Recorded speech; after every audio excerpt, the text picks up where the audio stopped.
বিসমিল্লাহির রহমানির রহিম। আল্লাহর নামে শুরু, যিনি সকলের প্রতি দয়াবান, পরম দয়ালু। লাম ইয়াকুনিল্লাযীনা কাফারু মিন আহলিল কিতাবি ওয়াল মুশরিকিনা মুনফাক্কিনা হাত্তা তা'তিয়াহুমুল বায়্যিনাহ। যারা কুফরি করেছে সেই কিতাবী ও মুশরিকগণ ততক্ষণ পর্যন্ত নিবৃত্ত হওয়ার ছিল না যতক্ষণ না তাদের কাছে সুস্পষ্ট প্রমাণ আসে। অর্থাৎ মুশরিক আহলে কিতাব মানে ইহুদি খ্রিস্টান এবং যারা অন্য মুশরিক আছে, আপনারা জানেন যখন ইসলাম আরব ভূমিতে আসে তখন সেখানে সামগ্রিকভাবে তিন ধরনের মানুষ ছিল। আরো সংক্ষেপে বললে দুই ধরনের মানুষ ছিল। এক ছিল যারা মুশরিক কাফের, আরেক দল ছিল যারা আহলে কিতাব, অর্থাৎ নিজেদেরকে পূর্ববর্তী কোনো আসমানি কিতাবের অনুসারী ভাবত।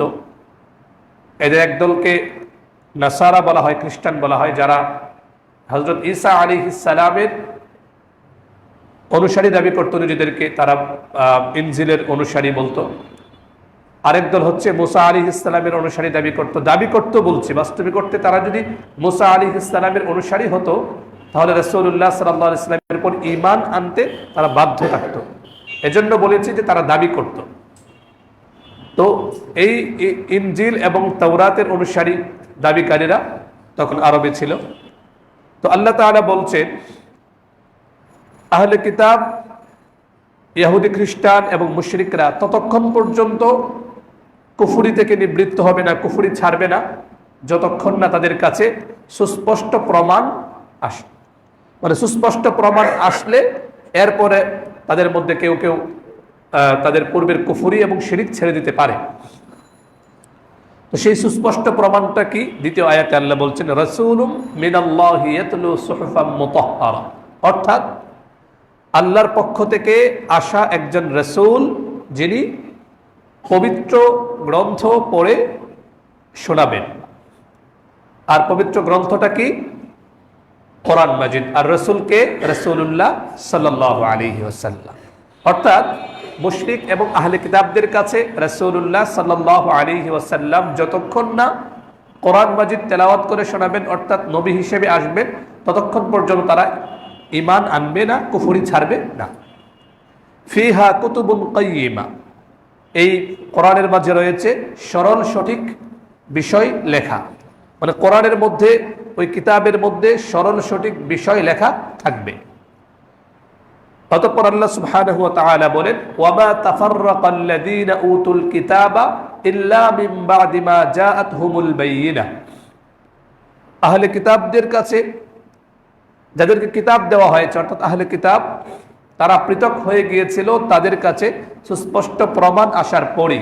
অর্থাৎ রাসূলুল্লাহ সাল্লাল্লাহু আলাইহি ওয়াসাল্লামের পক্ষ থেকে তাদেরকে যখন ঈমানের দাওয়াত দেওয়া হলো, রাসূলুল্লাহ সাল্লাল্লাহু আলাইহি ওয়াসাল্লাম যখন নবী হয়ে এলেন, তখনই তারা কেবল ভিন্ন ভিন্ন ভাগে ভাগ হয়ে গেল। আমরা এটার ব্যাখ্যা আপনাদের সামনে উপস্থাপন করবো ইনশাআল্লাহ। তারা বিভক্ত হয়ে গেল, একদল ঈমানের পথে আসলো, আরেকদল কুফরের উপরে অটল অবিচল থাকলো। অথচ ওয়ামা উমিরু ইল্লা লিয়াবুদুল্লাহা মুখলিসিনা লাহুদ্দীন হুনাফা, অথচ আহলে কিতাবরা যারা দাবি করে তারা ইনজিল এবং তাওরাতের অনুসারী, যারা দাবি করে ঈসা এবং মুসা আলাইহিস সালামের তারা উম্মত, তাদেরকেও তো তাদের কিতাবগুলোতে এই আদেশই দেওয়া হয়েছিল তারা যেন একনিষ্ঠভাবে তারা যেন এক আল্লাহর ইবাদত করে, আনুগত্যকে কেবল তার জন্যই রেখে, অর্থাৎ ইখলাসের সাথে একনিষ্ঠভাবে আল্লাহর ইবাদত করবে। এই কথাগুলো তাওরাতে ইনজিলে এসেছে। আর কি কি এসেছে? তাদেরকে আদেশ দেওয়া হয়েছিল ওয়ায়ুকিমুস সালাহ, তারা যেন সালাত কায়েম করে, তারা যেন যাকাত দেয়। ওয়ায়ুতুজ যাকা ওয়া যালিকা দীনুল কাইয়্যিমা, এটাই হচ্ছে সরল সঠিক উম্মতের দ্বীন। এরপরে আয়াত ইন্নাল্লাযীনা কাফারু মিন আহলিল কিতাবি ওয়াল মুশরিকিনা ফি নারি জাহান্নামা খালিদিনা ফিহা, নিশ্চয়ই যারা কুফরি করেছে আহলে কিতাবদের মধ্য থেকে, আহলে কিতাবী যারা অর্থাৎ ইহুদি খ্রিস্টান এবং মুশরিক যারা কুফরি করেছে, তারা চিরকালের জন্যে জাহান্নামের আগুনে থাকবে। বলুন নাউজুবিল্লাহ। চিরকালের জন্য তারা জাহান্নামের আগুনে থাকবে। আল্লাহ জানাচ্ছেন উলাইকা হুম শাররুল বারিয়া, তারাই হচ্ছে সৃষ্টির মাঝে সবচেয়ে নিকৃষ্ট, সবচেয়ে অধম। বলুন নাউজুবিল্লাহ। দুনিয়া তাদেরকে যত বড়ই সেলিব্রিটি হিসেবে পেশ করুক, দুনিয়া তাদের যতই প্রশংসা করুক, আল্লাহর দৃষ্টিতে সবচেয়ে নিকৃষ্ট মানুষ হচ্ছে যারা কুফরি অবলম্বন করে, ঈমান থেকে যারা দূরে থাকে। এই আয়াত আমাদেরকে জানাচ্ছে। পক্ষান্তরে অধমের কথা বলা হলো। অধমের বিপরীত কি? উত্তম। তাহলে উত্তম কারা? ইন্নাল্লাযীনা আমানু ওয়া আমিলুস সালিহাতি উলাইকা হুম খায়রুল বারিয়া। নিঃসন্দেহে যারা ঈমান আনে, নেক আমল করে, কোরআন জানাচ্ছে উলাইকা হুম খায়রুল বারিয়া, তারাই হচ্ছে সৃষ্টির শ্রেষ্ঠ। সুবহানাল্লাহ, তারাই সৃষ্টির সেরা। এমন সেরা মানুষদের জন্য, যারা সেরা হবে, তাদের জন্য পুরস্কার দরকার আছে না? তাদের জন্য কি পুরস্কার? তাদের কি বিনিময়? জাযাউহুম, তাদের বিনিময় হচ্ছে ইনদা রাব্বিহিম, তাদের প্রতিপালকের কাছে, আল্লাহর কাছে, জান্নাতু আদনিন, স্থায়ীভাবে বসবাসের জন্য, অর্থাৎ চিরকালীন জান্নাত। তাজরি মিন তাহতিহাল আনহার, যে জান্নাতের তলদেশ দিয়ে নহর প্রবাহিত থাকবে। সুবহানাল্লাহ। আমরা যারা নদীর পাড়ে যাই, নদীর পাশে নির্মল বাতাস যারা সেবন করি, বাতাস যারা গ্রহণ করি, তারা জানি এই প্রচণ্ড গরমের সময় নদীর পাড়ে যখন মৃদুমন্দ বাতাস আসে, তখন যে কি একটা অন্যরকম ফিলিংস কাজ করে, ভালো লাগে, ঠিক কিনা? যারা কখনো নদীর পাশে যায়নি, নদীর স্নিগ্ধ অনিন্দ সুন্দর পরিবেশটা যারা উপভোগ করেনি, তারা আসলে কোরআন মাজিদের এটা বারবার যে আসছে, তারা এটা অনুভব করবে না। আল্লাহ কোরআনুল কারীমে এই অসাধারণ চিত্র বারবার তুলে ধরেছেন। জান্নাত তাজরি মিন তাহতিহাল আনহার, এমন জান্নাত যার তলদেশ দিয়ে নহর প্রবাহিত থাকবে। সুবহানাল্লাহ। দুনিয়াতে তো নদীর পাশে নহর, যে কখনো কখনো পানির মধ্যে ময়লা আসে, আবর্জনা আসে, কখনো আমরা দেখেছি কখনো নদীতে ভাসতে ভাসতে কোনো মৃত প্রাণী যাচ্ছে, দুর্গন্ধ। কিন্তু জান্নাত একদম ফ্রেশ, একেবারে স্বচ্ছ সুপেয় পানি সেখানে থাকবে, চিরকাল তারা সেখানে থাকবে। সুবহানাল্লাহ। রাদিয়াল্লাহু আনহুম ওয়া রাদু আনহু, আল্লাহ তাদের প্রতি সন্তুষ্ট হয়ে যাবেন, তারাও আল্লাহর প্রতি সন্তুষ্ট হয়ে যাবে। সুবহানাল্লাহ। যালিকা লিমান খাশিয়া রাব্বা, এই যে জান্নাতের নয়নাভিরাম অরিন্দ সুন্দর এই যে উপভোগ্য নিয়ামত, কাদের জন্যে? যালিকা লিমান খাশিয়া রাব্বা,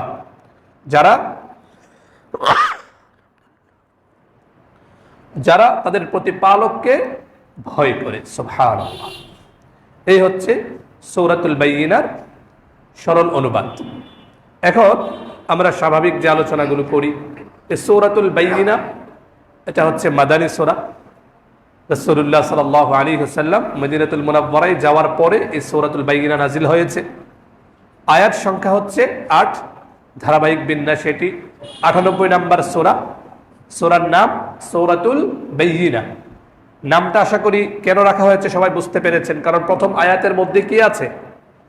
লাম ইয়াকুনিল্লাযীনা কাফারু মিন আহলিল কিতাবি ওয়াল মুশরিকিনা মুনফাক্কিনা হাত্তা তা'তিয়াহুমুল বাইয়িনা। প্রথম আয়াতের শেষাংশে আল বাইয়িনা বা সুস্পষ্ট প্রমাণ, এই আল বাইয়িনা শব্দ থেকেই সূরার নামকরণ করা হয়েছে সূরাতুল বাইয়িনা বলে। এরপর এই সূরাতুল বাইয়িনার কেন্দ্রিক একটা চমৎকার গল্প আছে, গল্পটা শুনবেন সকলেই। ঘুমাচ্ছেন না তো কেউ? ঘুম চলে আসছে কারো? অনেকের মধ্যে একটা নির্জীব নির্জীব ভাব দেখা যাচ্ছে। গল্প শুনতে তো ভালোই লাগে, ভালো লাগে না? এজন্য তো কোরআনুল কারীমের মধ্যে প্রচুর গল্প আছে। আমরা জানি না কোরআনুল কারীমের গল্প প্রচুর পরিমাণে গল্প আছে, কিন্তু কোরআন মাজিদে সেই যে শুরু হলো হযরত আদম আলাইহিস সালামের গল্প দিয়ে। তো আমাদের বানানো গল্পের মধ্যে অনেক সময় সত্য মিথ্যার মিশ্রণ থাকতে পারে।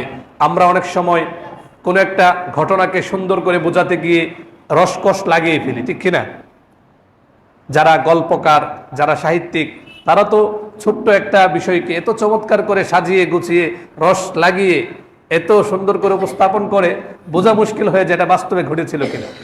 তো কোরআন মাজিদে প্রচুর পরিমাণে গল্প আছে এবং সেই গল্পে কোনো সন্দেহ নেই। মানে গল্প ভুল হওয়ার বা অতিরঞ্জন, শিথিলতা কম হওয়া বেশি হওয়ার কোনো সম্ভাবনাই নেই। হযরত আদম আলাইহিস সালামের সেই গল্প, যখন ওয়াইদ কুলনা লিল মালাইকাতি ইসজুদু লিআদম, এর আগে ওয়াইদ ক্বালা রাব্বুকা লিল মালাইকা ইন্নী জাইলুন ফিল আরদি খলিফা, সেই সূরাতুল বাকারা শুরুর দিকে ফেরেশতাদেরকে আল্লাহ সুবহানাহু ওয়া তাআলা বলছিলেন যে আমি তো পৃথিবীতে আমি আমার প্রতিনিধি বানাতে চাই। এরপরে সেখানে কথোপকথন হচ্ছিল, এরপরে আবার ফেরেশতাদেরকে বলা হলো যে তোমরা আদমকে সিজদা করো, কুলনা লিল মালাইকাতি ইসজুদু লিআদম ফাসাজাদু ইল্লা ইবলিস। এভাবে অনেক গল্প। এরপরে পরবর্তী মানব হযরত নূহ আলাইহিস সালামের গল্প বলা হয়েছে সেখানে কোরআন মাজিদে। আলাদা একটা সূরা নাজিল হয়েছে, আমরা জানি না, এটা জবাব দিতে হবে, আমরা জানি কিনা। পবিত্র কোরআনুল কারীমের একটা আলাদা সূরা আছে, ৭১ নম্বর সূরা, সূরাতুন নূহ। সেখানে নূহ আলাইহিস সালামের গল্প বলা হয়েছে। এরপরে দেখা যায় খুব বেশি আলোচিত যার গল্প তিনি হচ্ছেন, দুজন ব্যক্তি বা দুজন নবীর আলোচনা কোরআন মাজিদে খুব বেশি করা হয়েছে। বলেন তারা কারা কারা? মূসা আলাইহিস সালাম, মাশাআল্লাহ সুন্দর বলেছে। আর হচ্ছেন আমাদের মুসলিম মিল্লাতের পিতা ইব্রাহিম আলা নবিয়িনা ওয়া আলাইহিস সালাতু ওয়াস সালাম। বাস্তবিক অর্থে মূসা আলাইহিস সালামের আলোচনা প্রকারান্তরে ইব্রাহিম আলাইহিস সালামের আলোচনা। কেন বলেন তো? কারণ হযরত মূসা আলাইহিস সালাম কার সন্তান? ঘুরে ফিরে ওনার ওই পূর্বপুরুষকে হযরত ইব্রাহিম আলাইহিস সালাম। কিভাবে? আপনারা জানেন, ইতিহাস পড়েছেন। হযরত ইব্রাহিম আলাইহিস সালামের কয় সন্তান ছিল? গল্প বলে একটু মজা দিচ্ছি, আপনারা বিরক্ত হচ্ছেন না তো? কোরআনের গল্প শুনলে কি বিরক্তি লাগে? এটাও তো কোরআনেরই কথা, তাফসিরে আসতে পারে না এটা? হযরত ইব্রাহিম আলাইহিস সালামের দুই ছেলে ছিল, হযরত ইসমাইল আলাইহিস সালাম, হযরত ইসহাক আলাইহিস সালাম। কোরআনের কথা যে আমি ইব্রাহিমকে দুই ছেলে দিয়েছি। তো ইসমাইল আলাইহিস সালাম ওনাকে পুনর্বাসিত করা হয়েছিল কোথায়? আরবে, মানে বর্তমান যে হেজাজ বা মক্কাতুল মুকাররমার ওইদিকে। আর ওনার আরেক সন্তান ইসহাক আলাইহিস সালামকে কোথায় রাখা হয়েছিল? শামে বা সিরিয়ায়। তো ওই ইসমাইল আলাইহিস সালাম থেকেই আরবদের তাদের বংশ ইসমাইল আলাইহিস সালাম থেকে এসেছে। আর ইসহাক আলাইহিস সালামের সন্তান হযরত ইয়াকুব আলাইহিস সালাম, ওনারও অনেক গল্প আছে কোরআন মাজিদে। ইয়াকুব আলাইহিস সালামের সন্তান কতজন ছিল? 12 জন সন্তান ছিল। মাশাআল্লাহ, আপনারা পড়েন জানেন, 12 জন সন্তান। সেই 12 জন সন্তান, তাদের থেকেই তো কে? বনু ইসরাঈল। বনু ইসরাঈল। আর এই বনু ইসরাঈলেরই তো নবী কে? হযরত মূসা আলাইহিস সালাম। মূসা ইবনু ইমরানের ছেলে মূসা।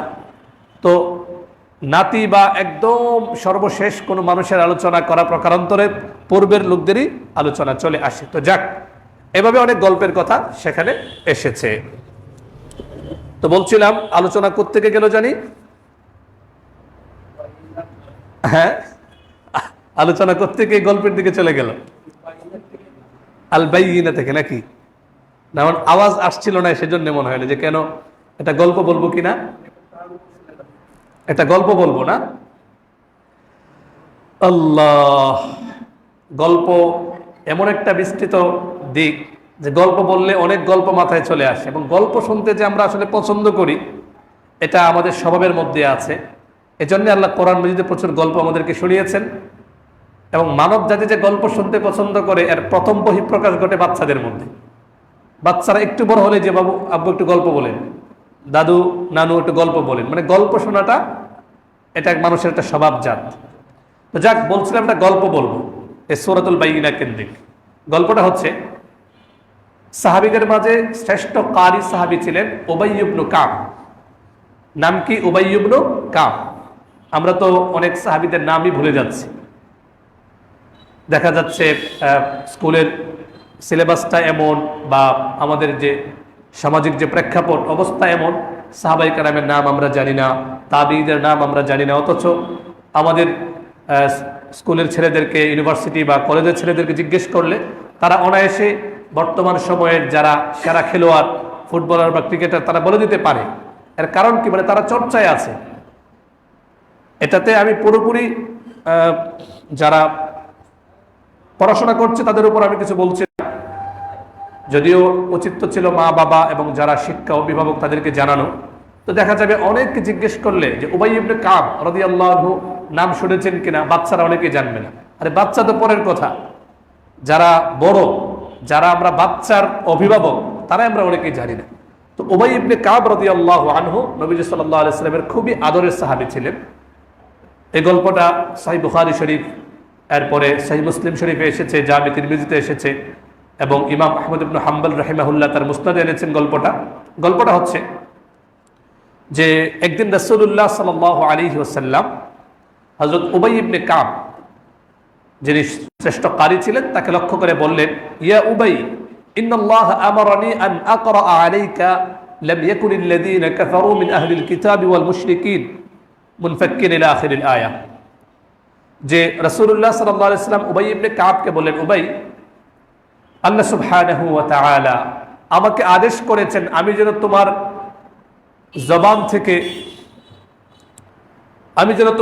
থেকে অথবা তোমাকে আমি সূরা বাইয়িনা শোনাই, অথবা কোনো বর্ণনা এসেছে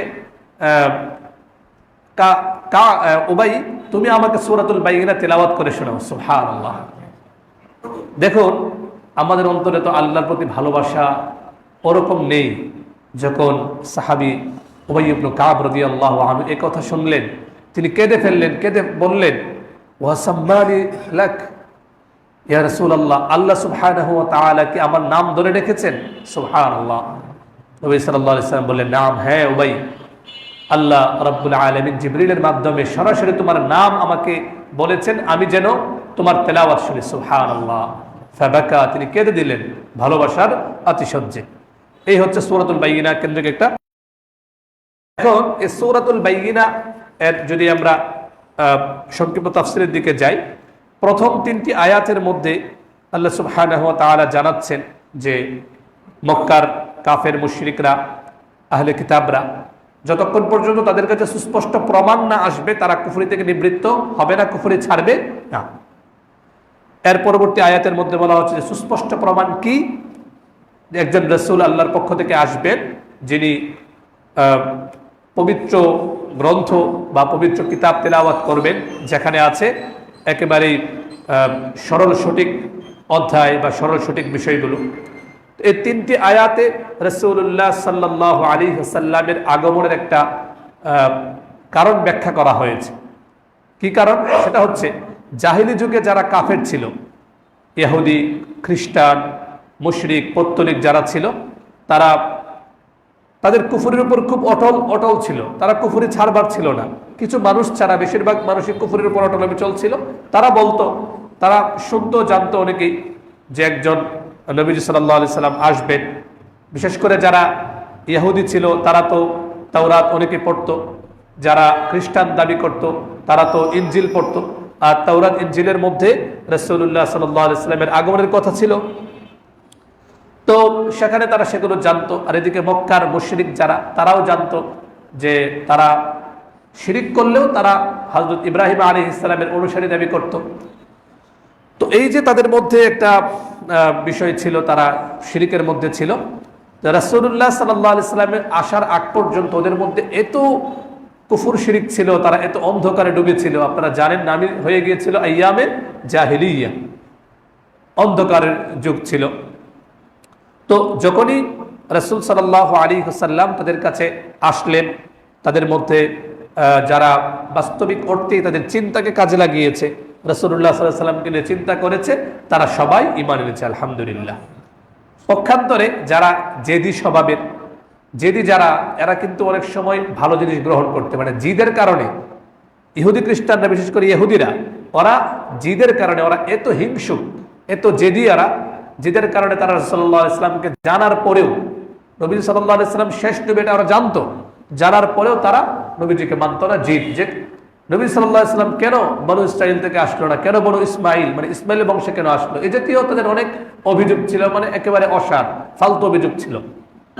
তো যারাই রাসূলুল্লাহ সাল্লাল্লাহু আলাইহি ওয়াসাল্লামকে ভালোভাবে দেখেছে, বুঝেছে, চিন্তা করেছে, কোরআন মাজিদ শুনেছে, শোনার পরে যাদের চিন্তা চেতনা ভালো, ওই মুশরিকদের মধ্যে তো আপনারা জানেন সিংহভাগ অনেকেই মুসলমান হয়ে গিয়েছে।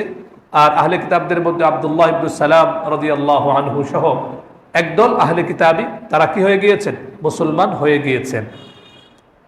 এরপরে পরবর্তী আয়াতগুলোতে বলা হচ্ছে যে ওয়ামা তাফাররাকাল্লাযীনা উতুল কিতাবা ইল্লা মিন বা'দি মা জাআতহুমুল বায়্যিনা, কিতাবীরা, আহলে কিতাবীরা তারা বিভিন্ন দলে বিভক্ত হয়ে গিয়েছে, কেউ ঈমান এনেছে, কেউ ঈমান আনেনি।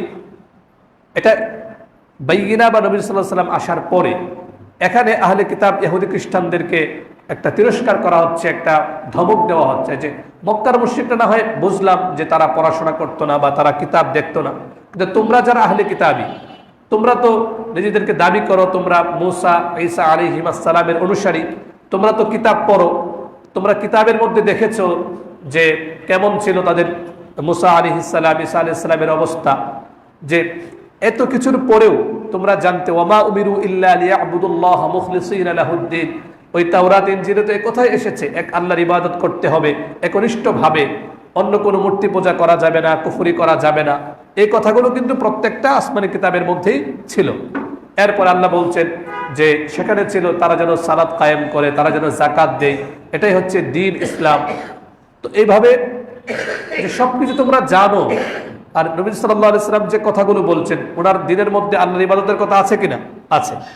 এরপরে সালাতের কথা আছে, যাকাতের কথা আছে। আল্লাহ কেমন যেন আহলে কিতাব ইহুদি খ্রিস্টানকে ধমক দিচ্ছেন, আরে তোমরা কেন মানছো না, এগুলো তো তোমাদের কাছে নতুন কিছু না। হযরত মুহাম্মদ সাল্লাল্লাহু আলাইহি ওয়াসাল্লাম তো নতুন কিছু নিয়ে আসেননি।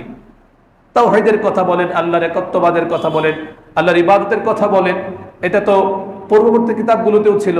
তোমরাও তো নতুন কিছু শুনছো না, তাহলে তোমরা কেন ঈমান আনছো না? তোমাদের তো ঈমান আনা উচিত, নিঃসন্দেহে মুশরিকদের আগে তোমাদের ঈমান আনা উচিত।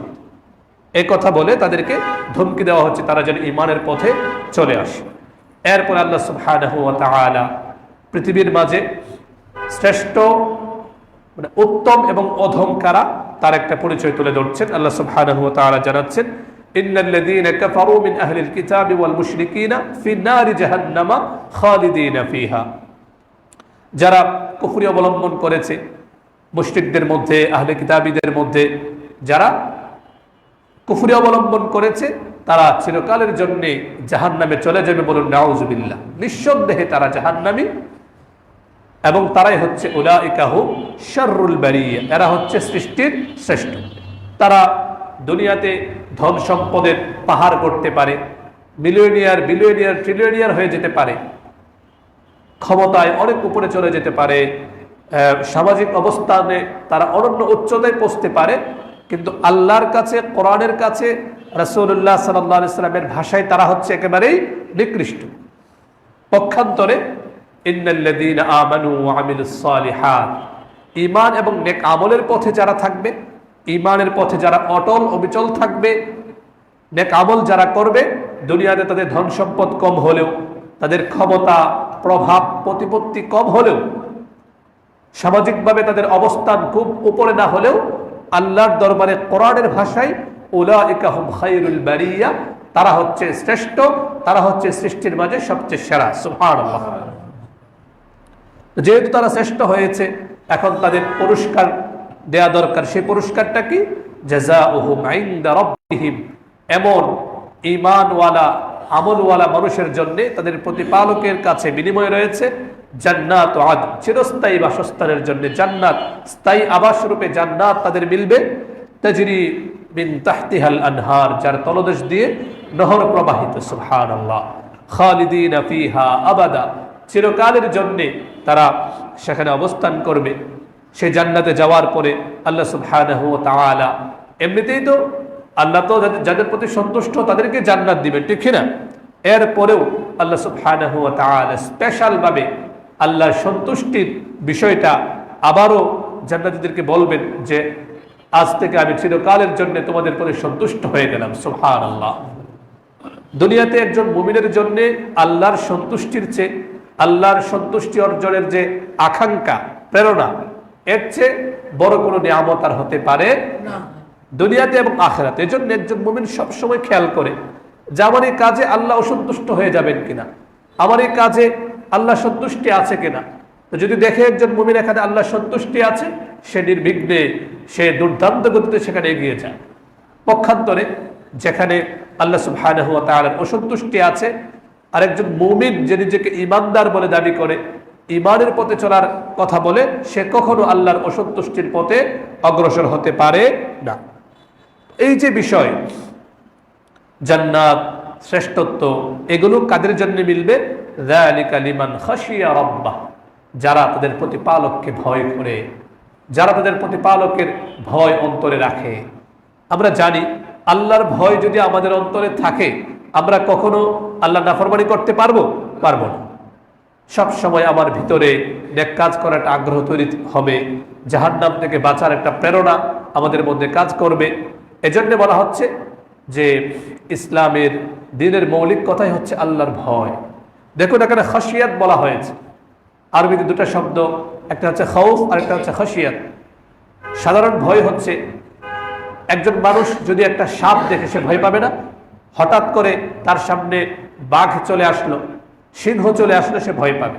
এটাকে খাশিয়াত বলে না। আবার খাশিয়াত মানে হচ্ছে আল্লাহর ভয়, মানে আল্লাহর বরত্ব, তার মাহাত্ম্য, আল্লাহ সুবহানাহু ওয়া তাআলার একচ্ছত্র আধিপত্য, তার ক্ষমতা, তার সিফাত, এগুলো দেখে বুঝে সেগুলোর আল্লাহর মাহাত্ম্যকে অনুধাবন করে, আল্লাহর বরত্বের কথা চিন্তা করে আল্লাহর ভয়কে অন্তরে জায়গা দেয়া, এটাই হচ্ছে খাশিয়াত। এজন্য আমাদের উচিত হচ্ছে আল্লাহ সুবহানাহু ওয়া তাআলাকে জানা, আল্লাহর সম্পর্কে বোঝা, যে আল্লাহ সুবহানাহু ওয়া তাআলা কত বড় স্রষ্টা। আল্লাহ সুবহানাহু ওয়া তাআলা বিশাল আকাশ তৈরি করেছেন। দুনিয়াতে একটা সামান্য ঘর বানাতে গেলে কত ধরনের খুঁটি দিতে হয়, আর এই সুবিশাল আকাশ কোথায় শুরু কোথায় শেষ আমরা জানি না। তার নির্দেশে অনন্তকাল ধরে দাঁড়িয়ে আছে। এরপরে আমরা শ্বাস নিচ্ছি, আমরা পৃথিবীতে আসলাম যার নির্দেশে। এভাবে এগুলো নিয়ে ভাবতে হয়। এগুলো নিয়ে ভাবলেই একসময় আমাদের মধ্যে আল্লাহর বড়ত্বের ভয়, আল্লাহর প্রতি ভালোবাসা এগুলো তৈরি হবে, এবং এর মাধ্যমে ঈমানের প্রতি, আমলের প্রতি অগ্রসর হওয়া সহজ। তাবলীগে উলামায়ে কেরাম যে কাজ শুরু করলেন, ওখানে কিন্তু আল্লাহর একত্ববাদের কথা, আল্লাহর বড়ত্বের কথা বারবার বলা হয়, ঠিক কিনা? এতে করে অন্তরে বদ্ধমূল হয়ে যায়। এই হচ্ছে সূরাতুল বাইয়িনার সংক্ষিপ্ত তাফসীর। শিক্ষা আমরা এখান থেকে বুঝে নিয়েছি। এরপরেও যদি আমরা আলাদাভাবে বলি যে শিক্ষা হচ্ছে যে রাসূলুল্লাহ সাল্লাল্লাহু আলাইহি ওয়াসাল্লাম তিনি হচ্ছে এটা সুস্পষ্ট প্রমাণ। তো আমাদের উচিত রাসূলুল্লাহ সাল্লাল্লাহু আলাইহি ওয়াসাল্লামকে জানা, রাসূলুল্লাহ সাল্লাল্লাহু আলাইহি ওয়াসাল্লামকে পড়া। এখন আমাদের যে শিক্ষা সিলেবাস, এখানে তো আমরা শুনি দেখি যে রাসূলুল্লাহ সাল্লাল্লাহু আলাইহি ওয়াসাল্লামকে জানার ওরকম পরিবেশ এখন আমাদের সন্তানদেরকে দেওয়া হচ্ছে না। তো রাসূলুল্লাহ সাল্লাল্লাহু আলাইহি ওয়াসাল্লামকে না জানলে আমি কি মুমিন থাকবো? থাকবোই না আমি মুমিন। সমাজ আজকে বিশৃঙ্খল হয়ে যাচ্ছে, সমাজ এলোমেলো হয়ে যাচ্ছে। এর বড় কারণ আমরা আমাদের সন্তানদেরকে রাসূলুল্লাহ সাল্লাল্লাহু আলাইহি ওয়াসাল্লামের পরিচয় দিচ্ছি না। তিনি কে ছিলেন, মানব জাতির প্রতি ওনার কি অবদান, কেন তিনি সবসময় প্রাসঙ্গিক, কেন তাকে বারবার জানতে হবে, কেন তার কাছেই ফিরে ফিরে আসতে হবে। যেহেতু শিক্ষা সিলেবাসে নেই, আল্লাহ যেন তাদেরকে সঠিক বোঝ দান করেন, বলুন আমিন। যারা এই 90% মুসলিম দেশের বাচ্চাদের শিক্ষা যারা পরিচালনা করে, আল্লাহ যেন তাদেরকে বোঝ দেয়, মুসলমান শিশুদের জন্য তাদের উপযোগী শিক্ষা যেন তারা দেয়, এই বোঝ যেন আল্লাহ তাদের অন্তরে দান করেন, বলুন আমিন। এখন তারা এখন দিচ্ছে না কি আমরা বসে থাকবো? বসে থাকবো না। আমাদের সন্তানদেরকে, এটা আমার ইমানি দায়িত্ব, নৈতিক দায়িত্ব, অভিভাবক হিসেবে আমার উপর এটা আবশ্যকীয় একটা দায়িত্ব যে আমি আমার সন্তানকে, আমি আমার ছোট ভাইকে, আমি আমার ভাগ্নে ভাতিজাকে রাসূলুল্লাহ সাল্লাল্লাহু আলাইহি ওয়াসাল্লাম সম্পর্কে জানাবো, রাসূলুল্লাহ সাল্লাল্লাহু আলাইহি ওয়াসাল্লামকে তার সম্পর্কে পরিচয় করিয়ে দিব। আর এটার জন্য চমৎকার চমৎকার সিরাত গ্রন্থ আছে, এগুলো আমরা নিজেরাও পড়বো, সন্তানদেরকেও পড়াবো। দ্বিতীয় শিক্ষা হচ্ছে যে রাসূলুল্লাহ সাল্লাল্লাহু আলাইহি ওয়াসাল্লাম নবী, তিনি শেষ নবী, এটা জানার পরেও ইহুদি খ্রিস্টানরা, বিশেষ করে ইহুদিরা গ্রহণ করে নেওয়ার কারণ কি ছিল? ওদের হিংসা, ওদের বিভেদ, ওদের অহংকার, এগুলোর কারণ। তো এখান থেকে বোঝা যায় বিভেদ, বিসংবাদ, মতপার্থক্য এগুলো পরিহার করতে হবে এবং হিংসা বিদ্বেষ থেকে বেঁচে থাকতে হবে। যেটা ভালো সেটাকে গ্রহণ করতে হবে। এজন্য আল্লাহর কাছে দোয়াও করতে হবে যে আল্লাহ, ইয়া মুকাল্লিবাল কুলুব সাব্বিত কলবি আলা দীনিক, হে অন্তর পরিবর্তনকারী, আপনি আমার অন্তরকে দ্বীনের উপর অটল অবিচল রাখুন, আমি যেন যেটা ভালো সেটা গ্রহণ করতে পারি, কোনো ধরনের জিদ, হিংসা, বিদ্বেষ থেকে আমি যেন বাঁচতে পারি। এই জন্য আল্লাহর কাছে দোয়া করতে হবে। তৃতীয় শিক্ষা, সব সময় কুফর শিরিক থেকে বেঁচে থাকতে হবে।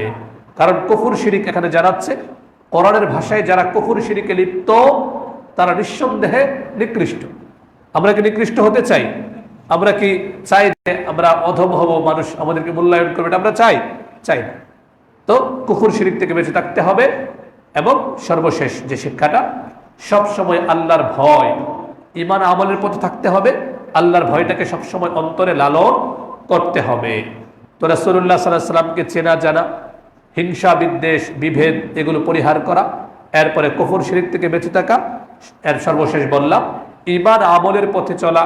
ঈমান আমলের পথে চলার জন্য আল্লাহর ভয়, আল্লাহকে জানা, আল্লাহর বরত্বের কথাগুলো অন্তরে বদ্ধমূল করা, এগুলো করলে ইনশাআল্লাহ আল্লাহর ভয় তৈরি হবে, ঈমান আমলের পথে চলা সহজ হবে। এতে করে আমি দুনিয়াতেও শ্রেষ্ঠ থাকব, মৃত্যু পরবর্তী জীবনে আল্লাহ সুবহানাহু ওয়া তাআলা আমাকে জান্নাত দান করবে। তো আল্লাহ আমাদের সকলকে তৌফিক দান করুন, আমরা যেন কুফর শিরিক থেকে বেঁচে সুদৃঢ়ভাবে ঈমান এবং আমলের পথে থাকতে পারি, আল্লাহর ভয়কে অন্তরে ধারণ করতে পারি। আমাদের সন্তানরাও যেন আল্লাহর ভয়ে সবসময় তটস্থ থাকে। আল্লাহর ভয়ের মতো এই মহাসম্পদ যেন আল্লাহ আমাদের সন্তানদেরকে দান করেন, বলুন আমিন। ওয়া আখিরু দাওয়ানা আলহামদুলিল্লাহি রাব্বিল আলামিন।